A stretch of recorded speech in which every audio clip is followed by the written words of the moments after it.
చేరువచ్చిన మీ అందరికీ మన ప్రభు అయిన యేసుక్రీస్తు వారి నామంలో శుభవందనాలు తెలియజేస్తున్నాం. మరి ఈ సభలకు ముఖ్య వాక్యోపదేశకులుగా విచ్చేసిన Bible open university India international deputy director గారు ఉపేంద్ర అన్నయ్యకు మా ప్రత్యేకమైన వందనాలు తెలియజేస్తున్నాం. అలాగే వేదిక మీద ఉన్న నా తోటి దైవజనులందరికీ కూడా ప్రత్యేకమైన వందనాలు తెలియజేస్తున్నాం. దేవుని పిల్లలారా, గత 3 రోజులుగా మీరు దేవుడి గురించిన ఎన్నో విలువైన సంగతులు బైబిల్లో నేర్చుకుంటున్నారు. వేల రూపాయల ఖర్చు ఈ 3 రోజులు మిమ్మల్ని ఇక్కడ కూర్చోబెట్టడం, దీనంతటికీ గల కారణం బైబిల్లో దేవుడు రాయించిన కొన్ని సంగతులైనా మీకు అర్థం చేయించి మిమ్మలను దేవుని ఎదుట ఆయన పిల్లలుగా, ఆయనకి ఇష్టలుగా మలచాలన్న ఉద్దేశమే ఈ సభల ద్వారా 3 రోజులుగా జరుగుతుంది. ఎందుకు వాక్యం వినాలి, ఎందుకు ఇలాంటి సభలు జరగాలి, ఎందుకు తన పిల్లలైన వారందరూ కూడా ఇలా కూర్చొని దేవుడి వాక్యం నేర్చుకోవాలి అంటే, దేవుడి యొక్క ఆలోచనలు, దేవుడి యొక్క ఉద్దేశాలు దేవుడు తన గ్రంథమైన బైబిల్ ద్వారా మాత్రమే మనకి చెబుతాడు. ఆయన మనసు మీకు తెలియాలి అన్నా, ఆయన ఆలోచనలు మీకు తెలియాలి అన్నా బైబిల్ ఒక్కటే మార్గం. కనుక 3 రోజులు మరి 3 అంశాలతో దేవుడి ఆలోచనలు కొన్ని మీ మధ్యకు తీసుకుని వచ్చారు. దేవుని పిల్లరా, బైబిలు మన చేతుల్లో ఉంది. దేవుడు ఈ బైబిల్ను మన చేతుల్లోనికి తీసుకుని రావడానికి చాలా కష్టాలు భూమి మీద ఉన్న మనుషులు పడ్డారు ఈ బైబిల్ కోసం. ఎంతోమంది జీవితాలు, ఎంతోమంది రక్తం భూమి మీద ఉలికితే ఈరోజు మీరు చక్కగా పట్టుకొని వచ్చిన బైబిల్ మీ చేతుల్లోకి వచ్చింది. కనబడుతున్న ఈ నల్లటి అక్షరాల వెనక ఎర్రటి రక్తపు మరకలు ఉన్నాయి, మర్చిపోకూడదు. చాలామంది ప్రవక్తలు, చాలామంది నీతిమంతులు వాళ్ళ జీవితాలను పణంగా పెడితే, వాళ్ళ రక్తాన్ని చిందిస్తే, వాళ్ళ కుటుంబాలను త్యాగాలు చేస్తే, వాళ్ళ జీవితాలను త్యాగం చేస్తే బైబిల్ రాయబడింది. వాళ్ళ త్యాగాలతో ఈరోజు మన ముందుకు వచ్చింది. కానీ ఈరోజు పరిస్థితి ఎలా మారిపోయింది అంటే, వాక్యం మీద, ఇదిగలాంటి సభల మీద క్రైస్తవులుగా చెప్పుకుంటున్న వారికే ఆసక్తి తగ్గిపోతున్న కాలానికి మనం వచ్చేసాం. కారణం ఏంటంటే, ఉదయం నుంచి సాయంత్రం వరకు పని చేసుకుంటున్నారు. సాయంత్రం రాగానే ఎవరి చేతుల్లో చూడండి సెల్ ఫోన్లు, సినిమాలు, జబర్దస్తులు, సీరియళ్ళు. ఎవరి ఇష్టానుసారం వాళ్ళు ఏదో ఒక దానికి బానిస అయిపోయారు. దేవుడిని పూర్తిగా మర్చిపోతున్న రోజులు సమాజంలో ఏర్పడుతున్నాయి. ఈరోజు కొన్ని మంచి సంగతులను బైబిల్లోంచి జ్ఞాపకం చేస్తాను, జాగ్రత్తగా వినండి. దేవుడు అనాది సంకల్పంలో ఈ జగత్తు పునాది వేయబడక మునుపే తన పిల్లలుగా మనం అందరూ రావాలి అని ఈరోజు భూమి మీద ఉంటున్న ఈ 800 కోట్ల మంది గురించి దేవుడు కలలు కన్నాడు. మీరు నేను ఏదో అమ్మనాన్నలకి వివాహం అయితే వాళ్ళ ఆవేశం వల్ల పుట్టిన వారు మనకు మాత్రమే కాదు, కానీ జగత్తు పునాది వేయబడక మునుపు పరలోకంలో ఉన్న మీ కన్నతండ్రి మీ రాక కోసం ఎదురు చూసి మొట్టమొదటి మానవుడైన ఆదామును చేసి ఆదాములో మనల్ని అందరినీ పెట్టి ఆ ఒకరి నుండి ప్రతి జాతి మనుషులను సృష్టించాడు. అలాగే ఆ క్రమంలో భాగంగానే ఈ భరత జాతిలో మనం పుట్టాం, ఈ భారతదేశంలో మనం పుట్టాం, ఈ తెలుగు రాష్ట్రాల్లో మనకి జన్మ అనేది జరిగింది. దేవుని పిల్లలారా, దేవుడు అనే ఆయన మన గురించి ఎప్పటి నుంచి ఎదురు చూస్తున్నాడని బైబిల్ చెబుతుంది అంటే, జగత్తు పునాది వేయబడక ముందు నుంచే మన రాక కోసం దేవుడు ఎదురు చూశాడు అని ఎఫెసీయులకు రాసిన పత్రిక 1వ అధ్యాయము 4-6 వచనాలలో రాయబడి ఉంటుంది. మనం చాలాసార్లు చదువుకున్నాం. అంటే ఈ భూమి మీద ఉన్న మనుషుల జన్మ గురించి దేవుడు జగత్తు పునాది వేయబడక ముందు నుంచి ఎదురు చూస్తున్నాడు అన్నది అక్కడ రాయబడిన భాగం, అందులోని సారం. అయితే భూమి మీదకి వచ్చిన మనుషులు, ఈ జన్మను పొందుకున్న మనుషులు, ఈ దేహాన్ని పొందుకున్న మనుషులు పుట్టుక పేరుతో ఈ లోకాన్ని చూశారు, చావు పేరుతో ఈ లోకాన్ని విడిచిపెట్టి వెళ్ళిపోతున్నారు. మధ్యలో ఉన్న ఈ 60-70 ఏళ్ల జీవితం ఇది మాత్రమే జీవితం అనుకున్నారు. కనుక ఈ 60-70 ఏళ్ళు ఈ భూమి మీద అలా బ్రతుకుదాం, ఏం తిందాం, ఏం త్రాగుదాం, ఏం కొనుక్కుందాం, ఏ బిల్డింగులు కట్టుకుందాం, ఏ వస్తువులు కొనుక్కుందాం, బంగారం కొనుక్కుందాం, ఆస్తులు కొనుక్కుందాం, ఇల్లు కొనుక్కుందాం, పొలాలు కొనుక్కుందాం, వ్యాపారాలు చేద్దాం, ఉద్యోగాలు చేద్దామని ఈ 60-70 ఏళ్ల జీవితం ఎలా తినాలి, ఎలా త్రాగాలి, ఏం ధరించుకోవాలి అని 60-70 ఏళ్ళు కూడా ఈ లోకం కోసమే, ఈ లోకంలో 60-70 ఏళ్ళు ఉండి ఈ జీవితం కోసమే బ్రతికేస్తున్నారు. అంటే దేవుడు ఏ పనితోనైతే జగత్తు పునాది వేయబడక మునుపు కలలు కని ఈ లోకానికి పంపాడో ఆ పనిని, లేదా జగత్తు పునాది వేయబడక మునుపే మనిషి మీద పెట్టుకున్న ఆశలను అసలు మనిషి వినడానికి కానీ, చదవడానికి కానీ, నేర్చుకోవడానికి కానీ అసలు మనసివ్వని రోజుల్లోనికి మనం వచ్చేసాం. చాలా బాధేస్తుందండి. ఒకప్పుడు కుటుంబాలుగా కూర్చుని ప్రతిరోజు సాయంత్రం కుటుంబం అంతా ఏమండి, పిల్లలు, తల్లిదండ్రులు అందరూ కలిసి కూర్చుని ఓ పాట పాడుకుని, ఒక అధ్యాయం చదువుకుని, తర్వాత ఏమంటే ప్రార్థన చేసుకుని, భోజనం చేసుకుని పడుకునేవారు. అసలు ఎవరింట్లో చూసినా ఒక ప్రార్థన వినపడటం లేదు, ఎవరింట్లో చూసినా ఒక పాట వినపడటం లేదు, అసలు ప్రార్థనలు లేవు గృహాలలో. అంతా కూడా దేవుడికి కంప్లీట్గా దూరం అయిపోతున్న భయంకరమైన రోజుల్లోనికి మనం వచ్చేసాం. చాలా జాగ్రత్తగా వినండి ఈరోజు నేను చెప్పేవి. దేవుడు మరి అలాగని ఈరోజు క్రైస్తవులు లేరా, దేవుడు నమ్మిన వారు లేరా, బైబిల్ పట్టుకున్న వారు లేరా అంటే చాలామంది ఉన్నారు. 350 కోట్ల మందికి పైగా క్రైస్తవులు ఉన్నారని లెక్కలు చెబుతున్నాయి. దేవుడిని నమ్మేమో అంటున్నారు. మనందరి గురించి దేవుడు బైబిల్లో ఒక మాట రాస్తాడు. నిజంగానండి, ఆ మాట మనసు పెట్టి చదివితేనండి రాత్రి చాలా బాధను కలిగిస్తుంది. దేవుడు భూమి మీద ఉన్న మనుషులు ఎవరైతే మేము నమ్మేమండి దేవుడిని, మాకు దేవుడు తెలుసు అంటున్నారో వాళ్ళందరినీ దృష్టిలో పెట్టుకుని దేవుడు ఒక మాట పలుకుతున్నాడు. దయచేసి అందరూ బైబిల్ తీసి తీతుకు రాసిన పత్రిక 1వ అధ్యాయం చూద్దాం. కొత్త నిబంధనలో పౌలు గారు తన కుమారుడికి రాస్తున్న పత్రిక ఇది. తీతుకు రాసిన పత్రిక 1వ అధ్యాయము 16వ వచనం చూద్దాం అందరం. దేవుణ్ణి ఎరుగుదుమని వారు చెప్పుకొందురు అన్నాడు. దేవుడు మాకు తెలుసు అని చెప్పుకుంటున్నారట. మా దగ్గర బైబిల్ ఉందని చెప్పుకుంటున్నారట. మేము బాప్తీసం తీసుకున్నాము, మాకు యేసుప్రభు తెలుసు, పరలోకంలో ఉన్న తండ్రి తెలుసు, మాకు దేవుడు తెలుసు, మాకు దేవుడు తెలుసు అని చెప్పుకుంటున్నారట. జాగ్రత్తగా వినండి. వారు మేము దేవుని ఎరుగుదమని వారు చెప్పుకొందురు. వెంటనే అక్కడ ఏముందో తెలుసండి, అసహ్యులును కాని అసహ్యులును. ఇదేంటండి ఇది? దేవుడిని ఎరిగామని చెప్పుకుంటున్న వాళ్ళట అసహ్యులా? ఇదేంటి ఇలా ఉంది బైబిల్? ఎరగని వాళ్ళు అసహ్యులు అంటే బాగుండేమో కదా, కానీ అలా రాయబడలేదు బైబిల్లో. మాకు దేవుడు తెలుసు, మేము దేవుణ్ణి ఎరిగాం, మేము దేవుణ్ణి నమ్మాం అంటున్న వాళ్ళట ఎరిగామని చెప్పుకుంటున్నారు, కాని వాళ్ళు నాకు అసహ్యులు అన్నాడు. ఇదేంటండి ఇలా ఉంది బైబిల్? ఇలాగే ఉంది బైబిల్. నా బైబిల్లోనే కాదు, మీ బైబిల్లో కూడా ఈ మాట ఉంది. ఎందుకు ఇలా మాట్లాడుతున్నాడు దేవుడు? నమ్మామని చెప్పుకుంటున్న వారి గురించి ఇలాంటి ప్రస్తావన ఎందుకు తెచ్చాడు దేవుడు బైబిల్లో? జాగ్రత్తగా ఆలోచించాలి. వారు దేవుణ్ణి ఎరుగుదమని వారు చెప్పుకొందరు, కానీ అసహ్యులను, అవిధేయులను, ప్రతి సత్కార్యము విషయమై భ్రష్టులునై ఉండి తమ క్రియల వలన ఆయన ఎరగమన్నట్టుగా ఉండిపోయారు. అదండి దేవుడి బాధ. క్రియల వలన, క్రియలతో మాకు దేవుడు తెలీదు అని చెప్తున్నారట.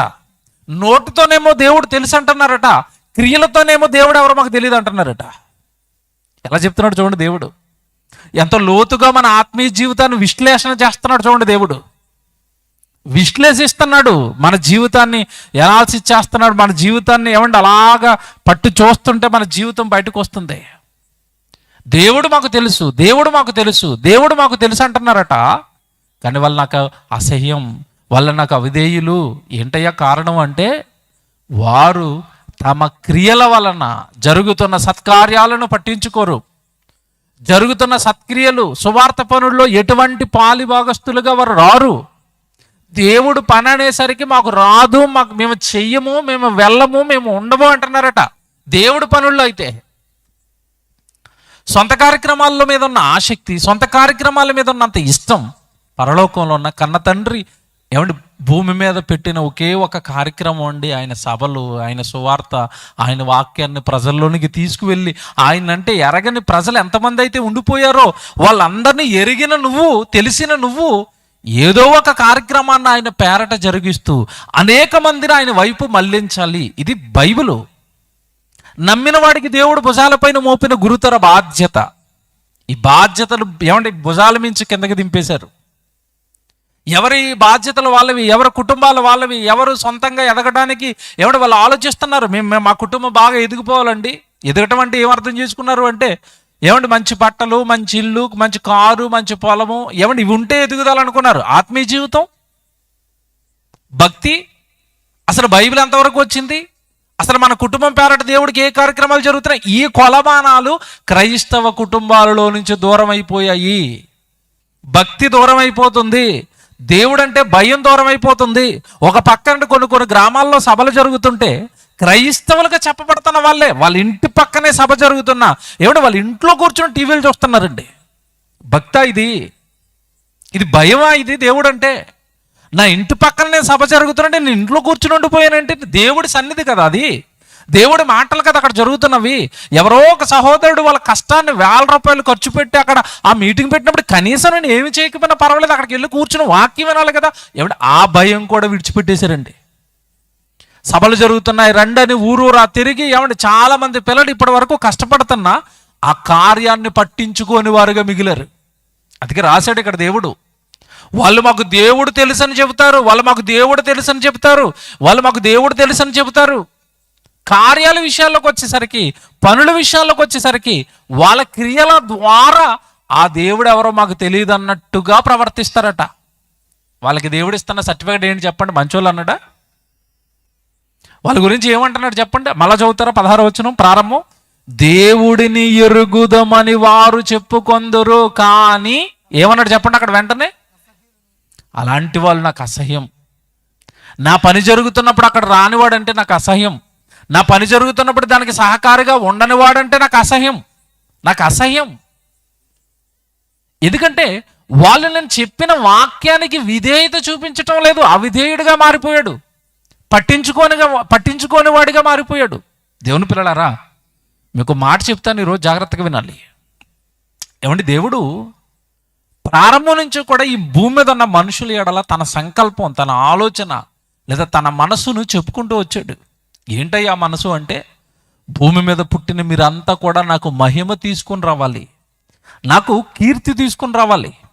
ఎన్నో మాటలు చెప్పాడండి. యెషయా గ్రంథం 43వ అధ్యాయము 7వ వచనం ఒకసారి మీరు చూడండి బైబిల్లో.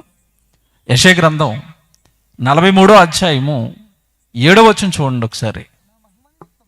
యెషయా గ్రంథం 43వ అధ్యాయం 7వ వచనం అండి. మానవ జన్మ ఎందుకు జరిగిందో చెప్తున్నాడు. నా మహిమ నిమిత్తము నేను సృజించిన వారిని, అంటే మనల్ని ఎందుకు పుట్టించుకున్నాడట? నా మహిమ నిమిత్తము మీకు జన్మ, నాకు కీర్తి తీసుకుని రావడానికి మీకు ఆ జన్మ. నా గురించి మీరు పుట్టారు, నా గురించి మీకు జన్మ జరిగింది, నా గురించి ఈ లోకంలో మీకు జీవితం ఇవ్వబడింది. బాల్య దినాలు నీకోసమే వాడుకున్నావు, యవ్వనంలోనికి వచ్చావు, అది నీకోసమే వాడుకున్నావు, వృద్ధాప్యంలోనికి వచ్చావు, అది నీకోసమే వాడుకుంటున్నావు. ఇంకెప్పుడు నా కోసం నువ్వు బ్రతుకుతావు? ఇంకెప్పుడు ఈ జన్మనిచ్చినందుకు నాకు కృతజ్ఞత స్తుతిగా నీ జీవితాన్ని నాకు పన్నంగా పెట్టి నా కోసం ఎప్పుడు బ్రతుకుతావు? నా దగ్గరికి ఎప్పుడు వస్తావు? నా పనిలో నువ్వు ఎప్పుడు ఉంటావు? 80 ఏళ్ళ వయసు వచ్చిన తర్వాత మోషేకు జన్మ పరమార్థం చెప్పగానే, నాయన మోషే నువ్వేంటి, నువ్వు ఇశ్రాయేలుకి నాయకుడిగా కదా నువ్వు పుట్టింది, నాయకుడిగా పుట్టిన నువ్వు ఈ గొర్రెలు మేపుకుంటూ వివాహాలు అంటున్నావు. అంతకుముందు 40 సంవత్సరాలు ఏమో ఐగుప్తులో ఆ రాజు కోటలోనే ఉండిపోయినప్పుడు సకల విద్యలలో నీ జీవితాన్ని ఖర్చు పెట్టేశావు 40 సంవత్సరాలు. మిగతా 40 సంవత్సరాలు ఇదిగో పెళ్ళి అన్నావు, పిల్లలు అన్నావు, ఇదిగో గొర్రెలు మేపుకుంటూ అరణ్యంలో తిరుగుతున్నావు. నువ్వు పుట్టింది దీనికా? ఇంతేనా జీవితం?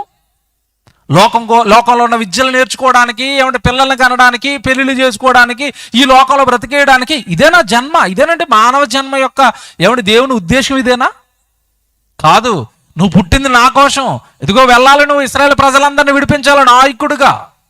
ఏమండి 80వ ఏట ఆ మాట విన్నాడు, వెళ్ళిపోయాడండి దేవుడి పనిలోనికి.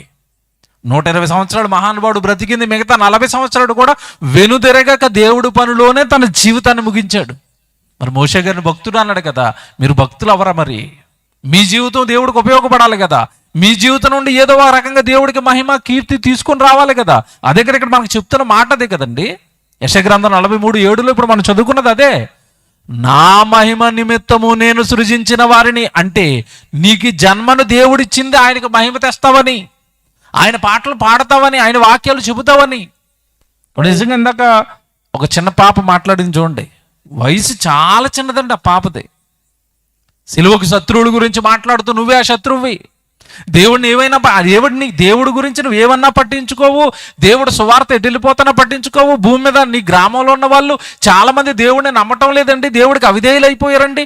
అసలు నీకు ఆ బాధ ఎక్కటం లేదు దేవుడి పక్షాన. అంటే నువ్వేం భక్తుడివి, నువ్వేం నమ్మావు దేవుడిని, నీకేం తెలిసింది దేవుడు మనసు? నీ గ్రామంలో ఉన్న వాళ్ళందరూ దేవుని పిల్లలన్న ఏమంటే బాధ్యత నీకు ఎక్కితే, దేవుడి బాధ నీకు అర్థమైతే, వాళ్ళని రక్షించడానికి నువ్వు ఏదో ఒకటి చేస్తావు కదా, ఆయన గురించి చెప్పడానికి ప్రయత్నిస్తావు కదా. దేవుని పిల్లలారా, నేను నా సొంత మాటలు చెప్పటం లేదు. ఆ తీతుకు రాసిన పత్రిక 1వ అధ్యాయం 16వ వచనం ప్రతిరోజు చదవండి.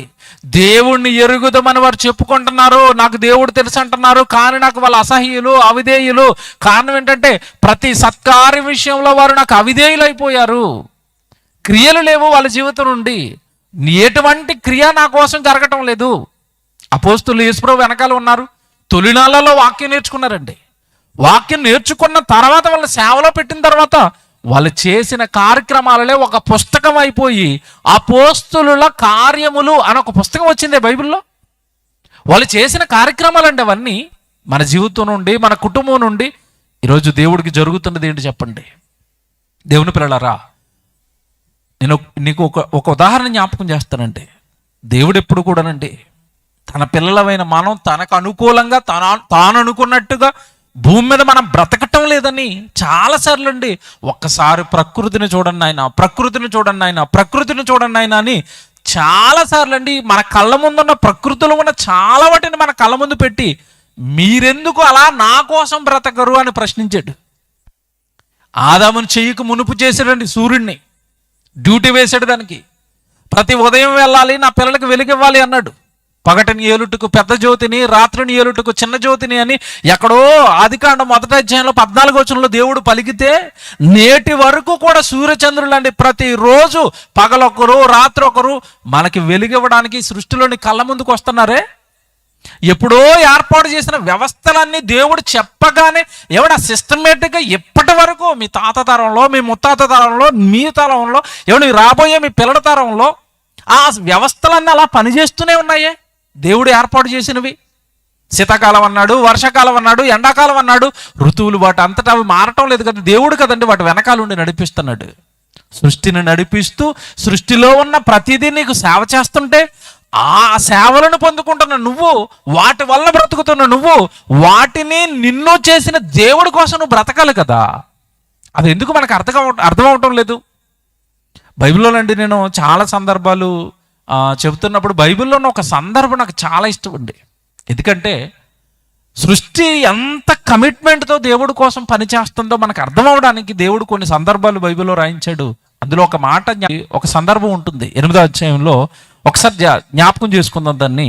సృష్టి ఎంత గొప్పగా దేవుడి పనిలో నిమగ్నం అయిపోయిందో, వాటి ఆలోచనలు చూస్తేనంటే నిజంగా ఆశ్చర్యం వేస్తుందండి. న్యాయాధిపతుల గ్రంథం 8వ అధ్యాయము 9వ వచనం చదువుతాం ఒకసారి. ఎంత మంచి మాటలు అక్కడ ఉన్నాయో ఒకసారి మీరు జాగ్రత్తగా చూడండి. 9వ అధ్యాయం అండి, క్షమించండి, 9వ అధ్యాయము 8వ వచనం. న్యాయాధిపతుల గ్రంథం 9వ అధ్యాయము 8వ వచనం చూడండి. చెట్లు తమ మీద రాజును ఒకరిని అభిషేకించుకొనవలనని మనస్సు కలిగి బయలుదేరేట. చెట్లట మన మీద ఒక రాజును పెట్టుకుందామని బయలుదేరేట. ఏమంటే ఇప్పుడు మొదట ఒక చెట్టు దగ్గరికి వెళ్ళాయి, మమ్మల్ని ఏలుమని ఒలివ చెట్టును అడగగా, ఒలివ చెట్టు దేవునిని మానవులను దేని వలన నరులు సన్మానించుదురో ఆనా తైలముని ఇయ్యక మాని చెట్ల మీద రాజునయ్యుండి ఇటు అటు ఊగుటకు నేను వచ్చేదనని వాటితో చెప్పాను. ఏమంటే చెట్లన్నీ ఒక సమావేశం వేసుకున్నాయట. ఏమంటే ఇది సందర్భం చదువుతున్నప్పుడు చాలామందికి ఒక డౌట్ ఉంటుంది, చెట్లు మాట్లాడుకుంటాయా, చెట్లు సమావేశం వేసుకుంటాయా, చెట్లకి ఏమంటే భాష ఉందా అని మీరు అనుకుంటారేమో. ఏమంటే మనలాంటి నోరు లేకపోవచ్చు, మనలాంటి భాష లేకపోవచ్చు అండి. సృష్టిలో ఉన్న ప్రతిదీ చూస్తుంది, వింటది, మాట్లాడుతుంది. ఇది నమ్మాలి మనం. కారణం ఏంటంటే ఈ సృష్టి అంతా కూడా దేవదూతల సమూహం. అందుకే దేవుడు యెషయా గ్రంథంలో అంటాడు, ఆకాశమా ఆలకించుము, భూమి చెవియొగ్గుము, నేను నా పిల్లలను పెంచి గొప్పవారినిగా చేసి తిని వారు నా మీద తిరగబడ్డారు అని ఎవరితో మాట్లాడుకున్నాడు చెప్పండి? అక్కడ ఆకాశంతో భూమితో దేవుడు మాట్లాడుకుంటున్నాడు అంటే అవి వినకుండా మాట్లాడుకుంటాడా? వింటున్నాయి.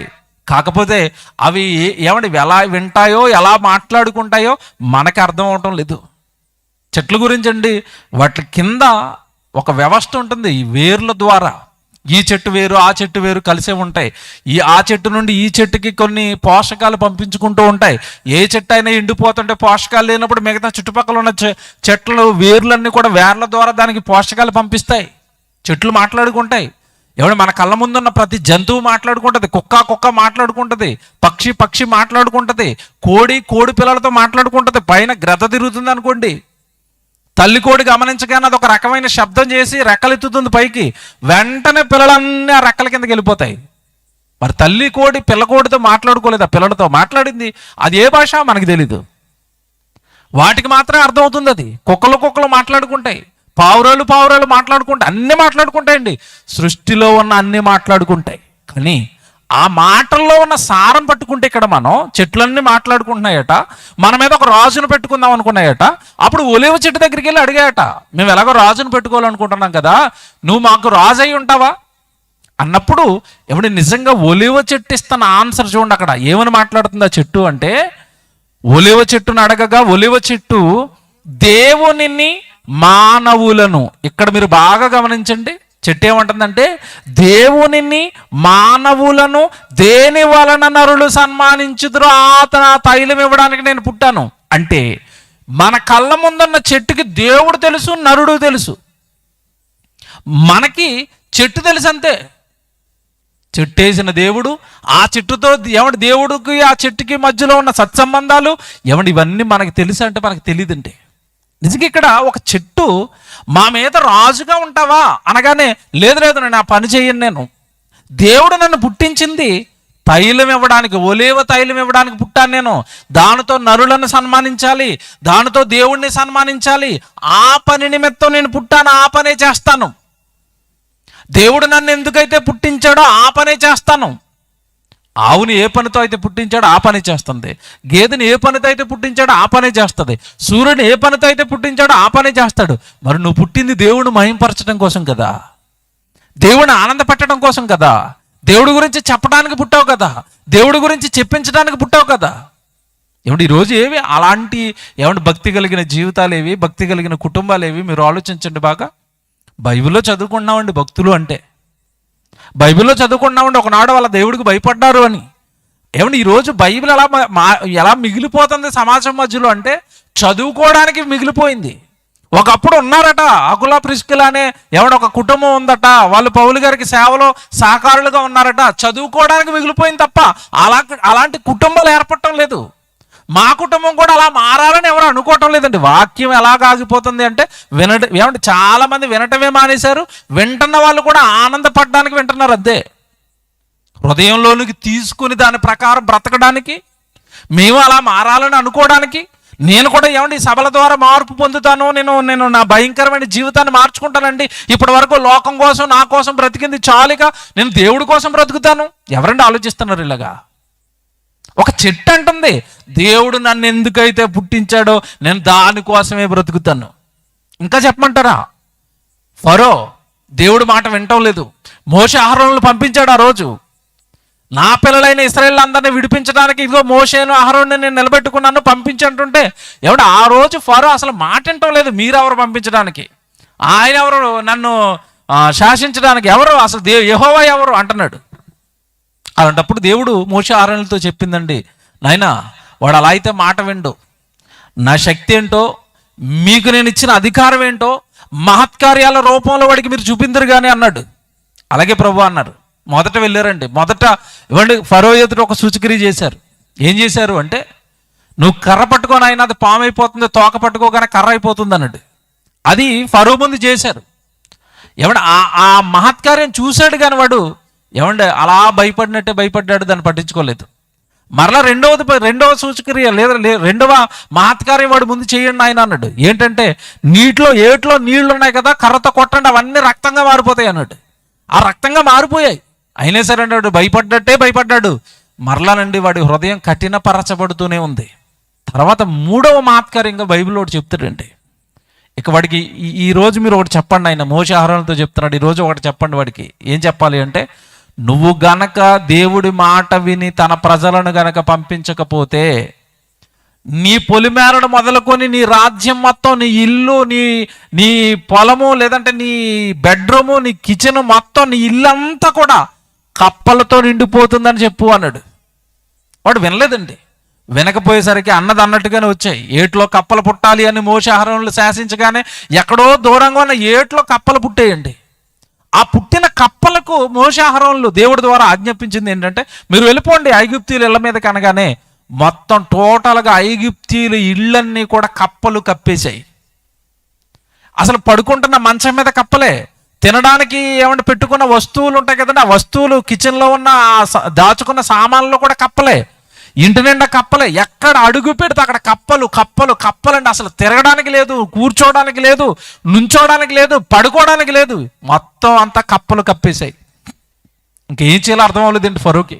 దిగొచ్చాడు ఒక మెట్టు, అయ్యా మోషే అహరోనులు కొంచెం ఈ కప్పల్ని మా దగ్గర నుంచి తీసేయండి, మీరు అన్నట్టుగానే నేను పంపిస్తాను, ఈ కప్పలు వెళ్ళిపోయినట్టుగా మీరు ఆజ్ఞాపించండి అనగానే ఏమంటే నిజంగా దేవుడు వాళ్ళకి దేవుడు మాట ప్రకారం కదండి వాళ్ళు వెళ్ళారు అక్కడికి. మోషే అహరోనులు ఆజ్ఞాపించగానే ఏమంటే ఎక్కడున్న కప్పలు అక్కడే చచ్చిపోయండి.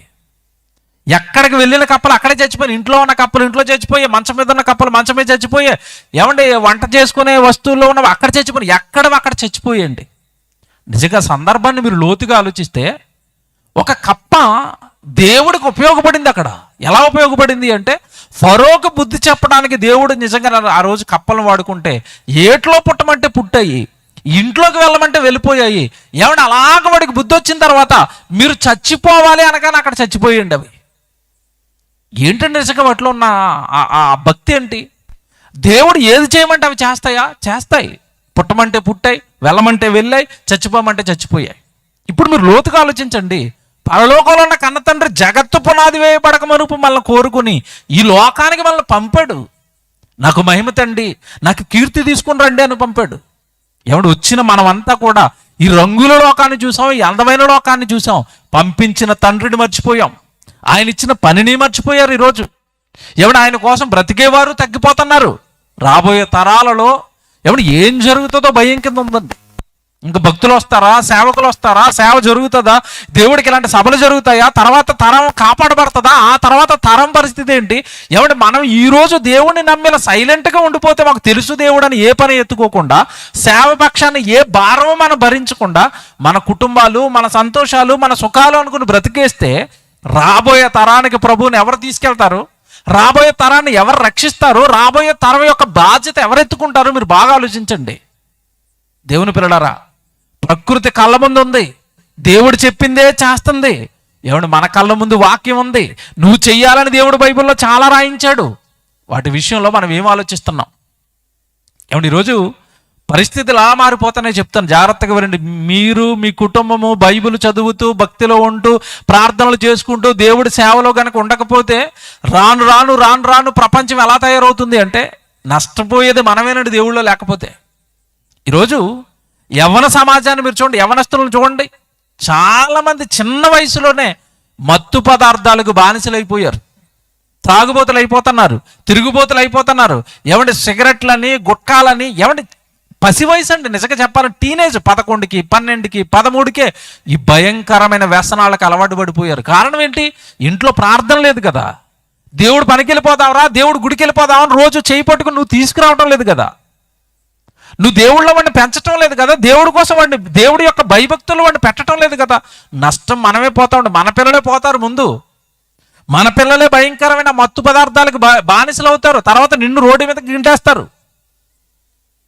దేవుని పిల్లలారా, యవ్వనులు బాగోలేదు. అలాగని ఏమంటే చక్కగా వివాహాలు అయిపోయిన తర్వాత కుటుంబాలు ఏర్పడిన వాళ్ళు బాగుంటున్నారంటే ఏమంటే ఈరోజు భయంకరమైన పరిస్థితులు అండి. ఎక్కడ చూడండి అక్రమ సంబంధాలండి. ఒకప్పుడు పట్టణాల్లో జరిగేవి, పల్లెలు బాగుండేవి. ఇప్పుడు ఈరోజు పల్లెలు మొదలుకొని పట్టణాల వరకు ఎక్కడ చూడండి అక్రమ సంబంధాలండి. ఏమంటే ఒకరి భార్యతో మరొకరు, ఒకరి భర్తతో మరొకరు. భయంకరమైన ఈరోజు పాపపు సమాజంగా మారిపోతుంది. కారణం దేవుడు భయం అనేది పోతుంది. దేవుడి కోసం పుట్టామన్నది మర్చిపోయారు. దేవుడు పంపించాడని మర్చిపోయాడు. నేను దేవుడి పనిలో ఉండాలని మర్చిపోయాడు. మీకు మాట చెప్తానండి, నువ్వు దేవుడి పనిలో ఉంటే ఇంకా పాపం చేయడానికి అవకాశం ఎక్కడ ఉంటుంది? నువ్వు ఎప్పుడూ దేవుడి గురించి ఆలోచిస్తుంటే పాపపు ఆలోచనలు నీకెక్కడ వస్తాయి? ఈరోజు దేవుడి పని, దేవుడు మన జీవితంలోంచి దూరం అయ్యాడు కనుక పాపానికి దగ్గరయ్యాం. అదే దేవుడు దగ్గరగా ఉన్నాడు అనుకోండి, పాపం చాలా దూరంగా ఉంటుంది. ఎందుకు? పసి వయసులోనే గుట్కాలేంటి, పసి వయసులోనే ఏమంటే సిగరెట్లు ఏంటి, పసి వయసులోనే ఏమంటే మందులు ఏంటంటే ఒకప్పుడు జీవితం మీద వైరాగ్యం వచ్చేసి పెద్దలు ఎప్పుడో నా చిన్నతనంలో దొంగచోటగా ఊరికి అవతలు ఎక్కడో బట్టి కాస్తుంటే అక్కడికి వెళ్ళి ఎవరికి తెలియకుండా తాగొచ్చేవారండి. ఇప్పుడా త్రాగుడు అనేసరికి ఫ్యాషన్ అయింది. త్రాగుడు అనేసరికి అదొక ఏదో పెద్ద డిగ్రీగా మారిపోయింది. ఇప్పుడు తాగనివాడు ఒక చెడ్డవాడిగా, త్రాగుతున్నవాడు ఏదో గొప్పవాడిగా సమాజం ఈరోజు ఏమంటే సినిమాల రూపంలో, ఈ సీరియల్ రూపంలో ఏమంటే పాపాల వైపు నెడుతుంది. కనుక దేవుని పిల్లలకు ఒకటే ఆలోచించండి, పరలోకంలో ఉన్న కన్న తండ్రి మీ రాక కోసం ఎదురు చూసి ఆయనకు మహిమ, ఆయనకు కీర్తి తెచ్చి చక్కగా ఆయన సేవలో ఉంటారని, ఆయన సన్నిధిలో ఉంటారని, ఆయన బైబిల్ నేర్చుకొని ఆయన సేవ ఎత్తుకుంటారని. ఇది ఇందుకు కదండి మన జీవితం దేవుడిచ్చాడు. ఎంత బాధపడుతున్నాడు దేవుడు. ఒక మాట చదివిస్తాను చూడండి. మీకా గ్రంథం 4వ అధ్యాయానికి రండి. మీకా గ్రంథం 4వ అధ్యాయము 12వ వచనం చూద్దాం చూడండి. మీకా గ్రంథం 4వ అధ్యాయము 12వ వచనం చూడండి. మీకా గ్రంథం 4వ అధ్యాయం 12వ వచనం. కళ్ళములో ఒకడు పనలు కూర్చున్నట్టు యెహోవా వారిని సమకూర్చును, అయితే వారు ఆయన తలంపులు తెలుసుకొనకున్నారు. చూడండి దేవుడు బాధ. వారు భూమి మీద ఉన్న మనుషులు, దేవుని పిల్లలు ఆయన తలంపులు తెలుసుకొనకున్నారు, ఆయన ఆలోచనలు వారు గ్రహింపకున్నారు. చూసారా, ఆయన తలంపులతో సంబంధం లేదట, ఆయన ఆలోచనలతో సంబంధం లేదట. పుట్టించింది ఆయనే, పెంచుతున్నది ఆయనే, ఈ విశ్వం చేసింది ఆయనే, తల్లి గర్భంలో ఈ దేహం కట్టింది ఆయనే. ఆ దేహం నిండా మత్తు పదార్థాలు నింపింది నువ్వు, ఆ దేహాన్ని వ్యభిచారానికి ఇచ్చింది నువ్వు, ఆ దేహాన్ని అక్రమ సంబంధాలకు ఇచ్చింది నువ్వు. ఆ దేహం పట్ల ఆయన ఆలోచనలు ఏంటో ఏమైనా గ్రహించవా? ఆ చక్కటి దేహాన్ని దేవాలయము అన్నాడే, ఆ దేవాలయాన్ని ఎందుకు ఇంతటి భయంకరమైన పాపాలతో, మత్తు పదార్థాలతో ఎందుకు ఆ దేహాలు నింపుతున్నారు? పవిత్రమైనవి కదా అవి, పరిశుద్ధమైనవి కదా అవి. అవి కట్టడానికి తల్లి గర్భంలో దేవుడు చాలా రోజులు కష్టపడ్డాడు కదా. 270 రోజులు దేవుడు కట్టిన దేహం కదా అది తల్లి గర్భంలో. అంత కష్టాన్ని ఎందుకు నేలపాలు చేస్తున్నారు? అంత కష్టాన్ని ఎందుకు మీ ఇష్ట ప్రకారం, మీ ఆలోచనల ప్రకారం, మీ తలంపుల ప్రకారం ఎందుకు వాటిని వాడేస్తున్నారు? అదేనండి దేవుడు బాధ. ఆయన తలంపులు తెలుసుకొనుకున్నారు. ఇతడి బుర్రలో ఏదో పుట్టింది అది చేస్తానంటున్నాడు. ఏమంటే ఇప్పుడు చూడండి, పిల్లల్ని స్కూల్కి పంపించేటప్పుడు అడుగుతున్నారు తల్లిదండ్రులు, ఒరే పెద్ద అయిన తర్వాత నువ్వేమైపోతావురా? నేను పోలీస్ అయిపోతానండి, ఏమంటే నేను డాక్టర్ అయిపోతానండి, నేను యాక్టర్ అయిపోతానండి, చూసారండి నేను లాయర్ అయిపోతానండి. మరి సేవకుడు అవ్వవా? సేవ చేయవా? సేవ చేస్తాన సేవకుడికి సహకారిగా ఉండవా? ఏమిటి దేవుడికి సంబంధించిన ఆలోచనలు ఏమి నింపుతున్నారు చెప్పండి? చిన్నప్పటి నుంచి ఆయన ఆలోచనలతో సంబంధం లేదు, ఆయన తలంపులతో సంబంధం లేదు. ఎవరిష్టం వాళ్ళు, ఎవరి జీవితం వాళ్ళది అంటున్నారు. ఎక్కువగా ఎవరైనా తప్పు చేస్తున్న వాళ్ళని అడిగామనుకోండి, నీకేం పోయింది, నా జీవితం నా ఇష్టం అంటున్నాడు. నీ ఇష్టమే, ఎప్పటి వరకు నీ ఇష్టం? ఎప్పటి వరకు నీ ఇష్టం అడుగుతున్నాను, ఎప్పటి వరకు నీ ఇష్టం? మీ అమ్మనాళ్ళు అడుగుతుంటే నా ఇష్టం అంటున్నావు, బడిలోకి వెళ్ళిన తర్వాత గురువు అడుగుతుంటే నా ఇష్టం అంటున్నావు, ఏమంటే నీకంటే ఏమైనా కాస్త పెద్దవాళ్ళు హెచ్చరిస్తుంటే నా ఇష్టం అంటున్నావు, సేవకుడు హెచ్చరిస్తుంటే నా ఇష్టం అంటున్నావు. అవును, ఎంతకాలం అంటావు నా ఇష్టం నా ఇష్టం నా ఇష్టం, ఎంతకాలం అంటావు? ఒకరోజు చావు వస్తుంది, ఒకరోజు మరణం వస్తుంది. అప్పుడు ఈ మట్టి దేహంలో నుండి నువ్వు బయటకు వస్తావు. అప్పుడు నా ఇష్టం అంటే అక్కడ నీ ఇష్టం చల్లదిక, ఆయన ఇష్టంలోనికి వెళ్ళిపోతావు, ఆయన చేతుల్లోనికి వెళ్ళిపోతావు. ఈ భూమి మీద చేసిన పాపాలకు ఆయన చేతుల్లో నువ్వు పడతావు. ఈ భూమి మీద నీ ఇష్ట ప్రకారం ఆయన తలంపులకు నీ జీవితంలో స్థానం లేదు కదా. దేవా నా గురించి మీరేం ఆలోచన చేసి ఈ జీవితాన్ని ఇచ్చారని ఆయన ఎప్పుడు నువ్వు అడగవు కదా. ఆయన ఇష్టాలకు కానీ, ఆయన ఆశలకు కానీ, ఆయన ప్రణాళికలకు కానీ ఏ స్థానము నీ జీవితంలో లేనప్పుడు ఖచ్చితంగా మరణం తర్వాత ఆయన చేతుల్లో పడతా ఉండి, అదే పాఠం విందురు. కానీ ఇప్పుడు మీరు మరణం తర్వాత ఆయన చేతుల్లో పడక తప్పదు. అప్పుడు నా ఇష్టం అని ఎవరితో అంటావు? నా ఇష్టం అని ఎవరిని బెదిరిస్తావు? నా ఇష్టం అని ఎవరిని గద్దిస్తావు? నా ఇష్టం అని ఎవరికి చెబుతావు పొగరగా సమాధానం? ఇంకా అప్పుడు ఏమి ఉండదండి. ఈ పొగరు ఉండదు, ఈ సమాధానాలు ఉండవు. ఎదురుగ్గా ఉన్నది దేవుడు. ఎవడి నిత్యాగ్ని దండలతో నీ కళ్ళ ముందు నిలబడతాడు, ఆరుని అగ్నితో నీ కళ్ళ ముందు నిలబడతాడు. కారణం జీవితాన్ని నీ ఇష్ట ప్రకారం బ్రతికేసావు కదా, నీ ఆలోచనలు అన్నావు కదా, నీ సంతోషాలు అన్నావు కదా.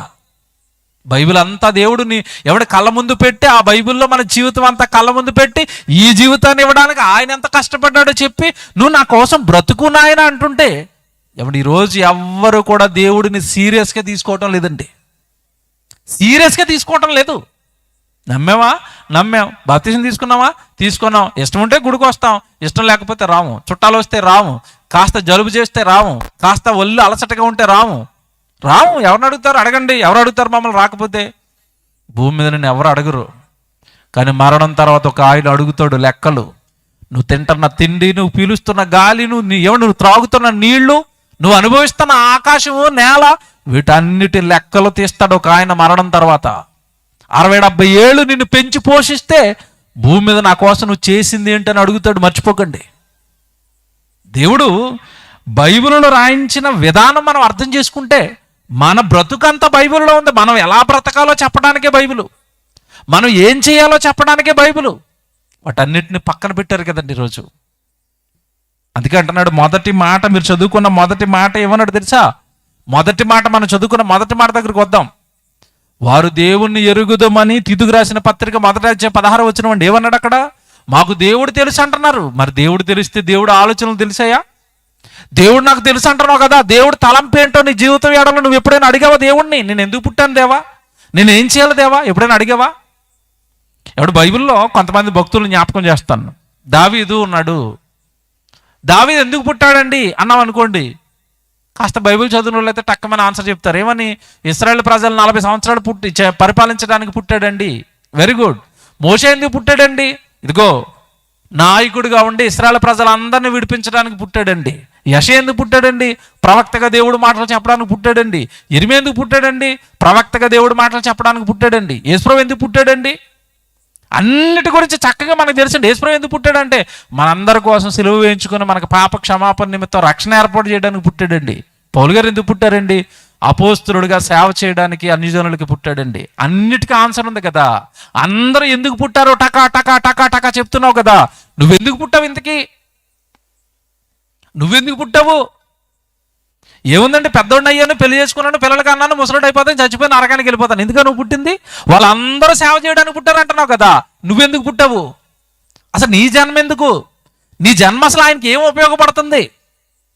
బాగా ఈ రాత్రి నేను చెబుతున్న వచనం మరలా ఆలోచించండి. వారు దేవుణ్ణి ఎరుగుదామని చెప్పుకుంటున్నారు, కానీ దేవుడు ఆలోచనలు ఏమీ తెలీదు. వాళ్ళు మాకు దేవుడు తెలుసు అంటున్నారు, దేవుడు ఎందుకు పుట్టించాడో తెలీదు. వాళ్ళు మాకు దేవుడు తెలుసు అంటున్నాడు, మరణం తర్వాత ఎంతటి భయంకరమైన శిక్ష వేస్తాడో తెలీదు.